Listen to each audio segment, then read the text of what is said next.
Welcome to Football Scientific with me, Aaron Sauter, and me, Tyler the Tiger. Let's get this going. I am a writer for FootballAnalysisOne.com. I write about the Cincinnati Bengals and the NFL. I'm currently working on a running backs guide for fantasy football, top third running backs. And also I write about the CFL news, the CFL Canadian Football League on CFL News Hub. Tonight I'll be starting a pregame article for the Tiger Cats as they take on the Saskatchewan Roughriders this Saturday night in Hamilton, their home opener. That should be pretty exciting. Also, on Football Scientific, we look at the ELF, the European League of Football, the UFL, who's playing their championship game this weekend. And we're looking at the IFL, the Indoor Football League, who has a full slate of games, and the NAL, who has their championship game this weekend, well, Monday. So because of the situation, CFL starts tonight with a game at 8:30. Calgary BC Lions and Winnipeg Blue Bombers. And the NL game is on Monday. We're not going to do a full-out prediction palooza. We're going to do CFL ranking or predictions tonight, IFL, NAL, IFL, and ELF tomorrow, UFL and NAL on Saturday. Brian Burrow's championship games on Sunday and Monday, so kind of going to space that rather than doing a predictions palooza. If you're into the gambling situation, which I don't recommend, but if you are, you should go with our picks. We win all the time. All we do is win, da da da da da da. All we win and win. Yeah, we win all the time. So we have a really high success rate on these bets. So let's get into it. We have the CFL odds and breakdowns. So first tonight, Winnipeg Blue Bombers take on the BC Lions. That's tonight at 8:30 p.m. The game's gonna be on in America. It's gonna be on CBS Sports Network. In Canada, it's going to be on TSN and RDS. It's a pretty big game, I guess. It's only on CFL Plus for an international audience, which is kind of a bummer for us. We wanted to watch it, but I'm going to watch the game afterwards. I'll watch it on tape delay. So, Winnipeg Blue Bombers, they have not played a game yet this year. They have no Zach Collaros, but they do have Brady Oliveira, who's a stud running back, and he'll probably need to carry the weight of this team.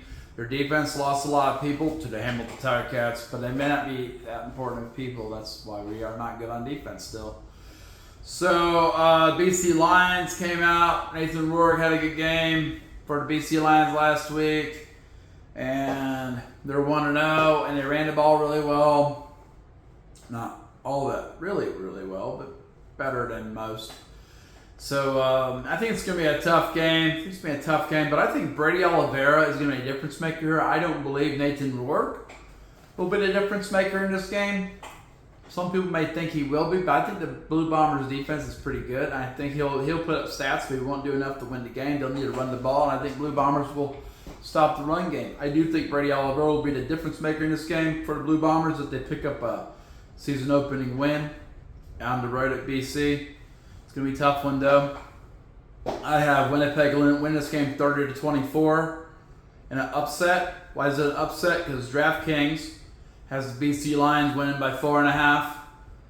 And that makes Winnipeg a 4.5 point underdog. They have the over-under at 47.5. I say if I was going to gamble in this game, I would go for it all. I would go Winnipeg Blue Bombers plus the points, and I would go over on that. Why? Because that's going to be your best bet, and I think Winnipeg's going to win this game.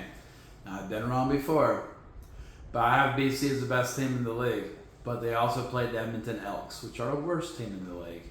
So I think it means nothing. Okay, so I think Winnipeg will shut down the BC Lions. They beat them in the playoffs. They beat them last year. BC very rarely beats the Winnipeg Blue Bombers.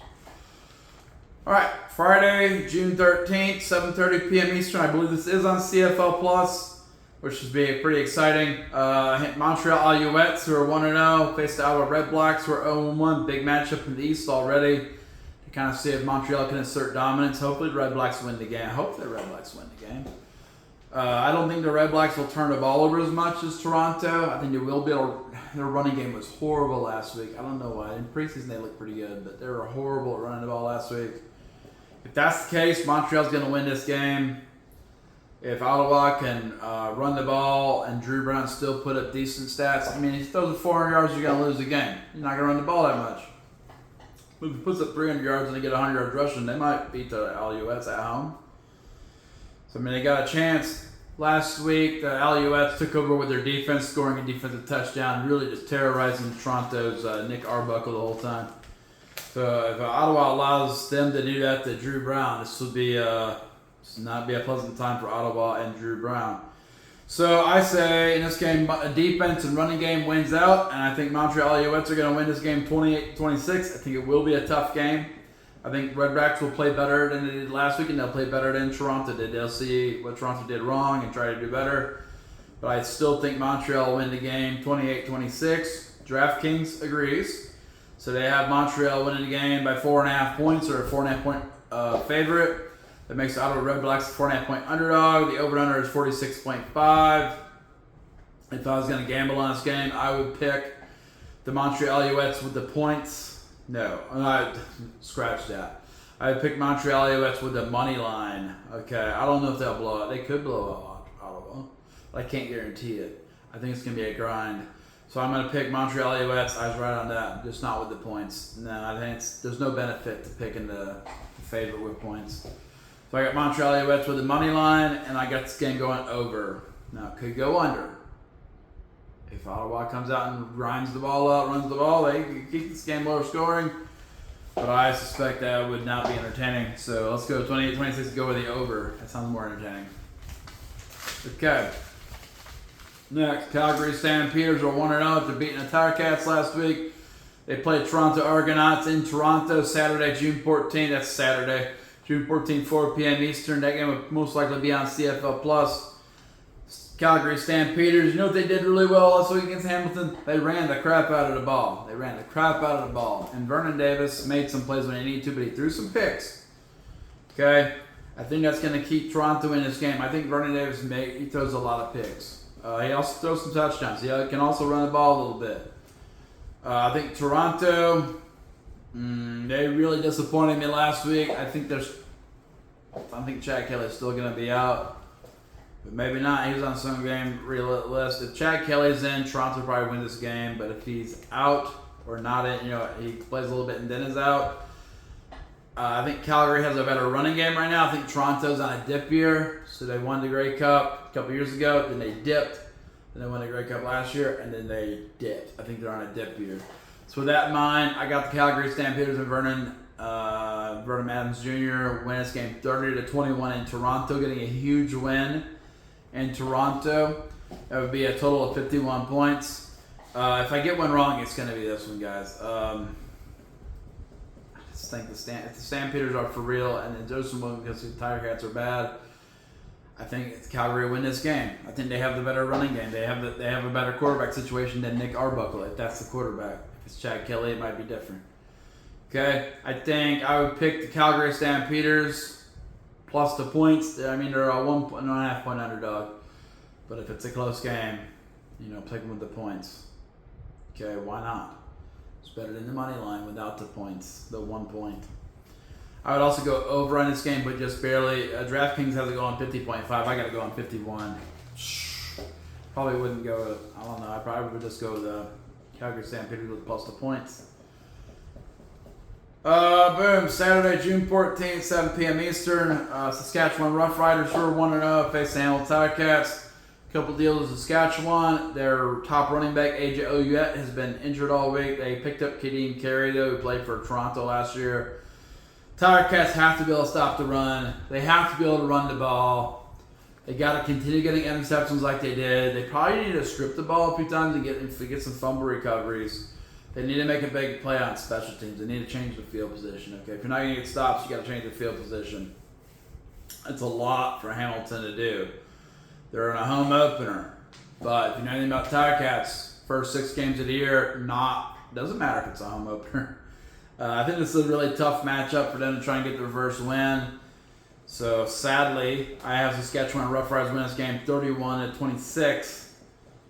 I do think it would be a lot of points scored. I think Hamilton will come up short because they don't run the ball. They won't control the pace of the game. I think Saskatchewan will get the win. I got this game total points 57. DraftKings agrees with me, unfortunately. They got Saskatchewan Roughriders at a 3-point favorite. Hamilton Tigers 3-point underdog, and they have it going on 51.5, so definitely have to go with the over on that. Both teams are very offensively strong. Okay, they both have strong offenses. All right, NFL news first. The hurtful news: Cincinnati Bengals. Their first-round draft pick, Shemar Stewart, has left mandatory minicamp. He's frustrated by not getting the contract signed. He wants guaranteed money for 4 years. They say that he's not going to get guaranteed money. He doesn't sign a thing that says if he makes any weird decisions, then he's not going to get the rest of his money. His dad says that's lame, but that's what you do at every other job. If you get a job and you sign a contract and you do weird stuff, they fire you. Okay, so here's where we're gotten to. Okay, Shemar Stewart, which was a trash draft pick in the first place. Trash draft pick. Why'd we waste a pick on Shemar Stewart? We could have got Malachi Starks. Fix our secondary. I've been asking myself that for weeks, actually. Shemar Stewart has the option now. If he can sign the contract, it doesn't sound like he wants to do that. I don't think the Bengals are going to bend on this guy. I think it's been mentioned he can opt out of this year's rookie season and go back in the NFL draft next year and get drafted. He'll probably won't get drafted. He'll probably be an undrafted free agent because he is trash. Okay, he's been attending workouts, but now he doesn't want to. He's like, this is lame. Bengals don't want to win. You know what Bengals don't want to do?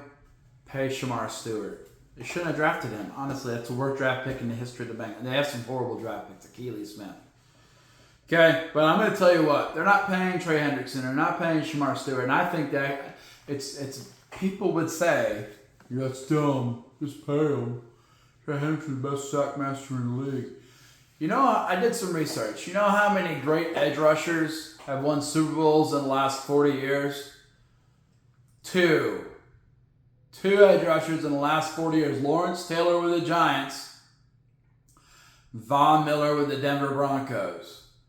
And really, the Denver Broncos weren't a Super Bowl team until Peyton Manning showed up.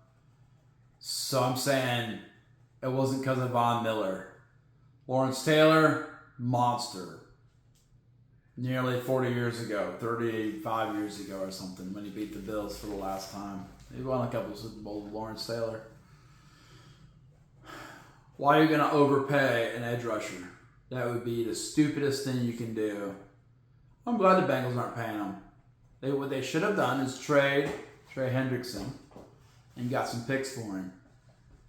Okay? And then they should have got some offensive linemen, honestly. And then they shouldn't have drafted Shemar Stewart. They should have drafted Malachi Starks. I'm going to stand firmly by that. They should have drafted Malachi Starks. They still would have got Demetrius Knight Jr. They probably still would have got Shemar Stewart. Honestly. They really wanted him that bad. And they wouldn't be having all this trouble because he wouldn't be a first-round draft pick. That's why it was horrible. He was still going to be available in the second round. They should have picked him there. Still got Demetrius Knight Jr. in the third round. Nothing changes except you don't have to worry about this contract battle. But they're doing it. I hope Shemar Stewart walks. I don't want to see that guy play for the Bengals. That guy's an idiot. Shemar Stewart, if you got a problem with that, come get some. Come get some, Shemar Stewart. You're an idiot. That's right. Go Bengals. Rawr. Okay. Washington Commanders, Noah Brown got carted up the field today at minicamp. Yeah, got hurt at minicamp. Why would I not go to minicamp without the contract I want? Because you might get hurt. Noah Brown got hurt.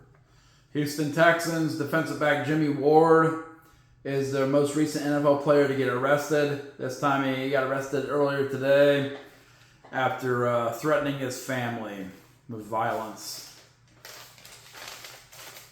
He'll be back. New England Patriots will reveal a statue of quarterback Tom Brady on August 8th.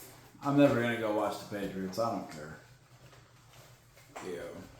Pittsburgh Steelers quarterback Aaron Rodgers, he's complained about his helmet, and now he's saying, you know what we really need? Amari Cooper, who played receiver for the Browns last year, didn't produce anything. we should pick Amari Cooper. You know why I wouldn't do that? Because he said he should get the receiver last year from the Raiders, I forget his name, to come to the Jets, and then it was trash. Now he's trying to do the same thing for Amari. Don't let Aaron Rodgers run this show, Mike Tomlin. Tell him to shut up and play football with his janky helmet, okay? New Orleans Saints, wide receiver Chris Olave. Some teams try to get him away from New Orleans, but he's like, I want to play here forever. I don't care if we're good or not. I won some kind of championship at Ohio State, probably. I don't know that for sure. Probably not. All right. NFL Coach of the UFL Coach of the Year. These awards are trickling out, just like the UFL. It's real Bush League. Real Bush League, okay? UFL Coach of the Year. DC Defenders head coach Shannon Harris, who replaced,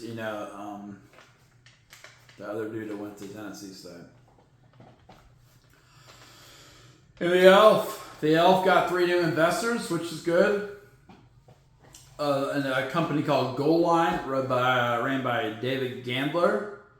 He's the co-founder and CEO of Fubo TV. He's now a full-time investor of the ELF. That's good. 885 Capital, Sadim, and Jabai. They're investors in sports leagues. They're investors in the Elf now. Oakvale, run by Sanford Lord. He's just an investment guy. He does sports transactions. So they got more investors with the Elf. They're on their way up. Boop, after 5 years. Maybe after 5 years, the UFL it'll start improving. The Elf's been kind of entertaining though. They don't have a lot of competition in Europe. That's one advantage. They don't have a lot of competition. The IFL, we'll go through those predictions tomorrow for the IFL and the ELF. But in the IFL Quad City Steamwheelers, they signed running back Tyler King, and they placed on short-term IR defensive back CJ Parrish. San Antonio Gunslingers, they signed wide receiver Logan Collier, and they put on season-ending IR wide receiver Jalen Robinson. So they added Logan Collier to replace Jalen Robinson. Okay, Tyler King, addition to the Quad City Steamwheelers, are trying to find a way to get over the top. We'll talk about them tomorrow. All right, that's the news. Hopefully the Bengals let Shemar Stewart walk. Let Trey Hendrickson walk. The last edge rusher to win a Super Bowl. Von Miller, when Peyton Manning showed up. And sure, it wasn't because of Peyton Manning. Yes, it was. And Lawrence Taylor, Lawrence Taylor was awesome. Shemar Stewart's not Lawrence Taylor. You know who's not Lawrence Taylor? Trey Hendrickson. You know what they both are? Booty. They're booty players. Yeah, Trey Hendrickson had a good year, man. They had a good couple seasons. It's over, Rover. He's getting old, man. Don't pay that guy. That's stupid. All right. That's my opinion. Tyler, you got anything to add? Yeah. It's a guy named Tyler King on the Quad City Steamers. It's awesome. I'm Tyler, too. Boop, boop, boop, boop, boop. Remember, if you want to read about the NFL, go to footballanalysis1.com and read articles by this guy. Okay. And then CFL News Hub, check that out. Read articles about the Hamilton Ticats and others written by this guy. Okay. And then if you like the channel, subscribe. When we get to 100 subscribers, we're going to send everyone $100. Maybe. Probably not. And then like the video if you liked it so the algorithm sets you more videos. And to your friends and stuff. Spread the word. We are the best show on YouTube that breaks down 6 football leagues. The best show that does that. Okay? So, welcome to Football Scientific and have a great night. All right, Tyler. Good sales pitch there. And let's close the Football Scientific portal. Good night.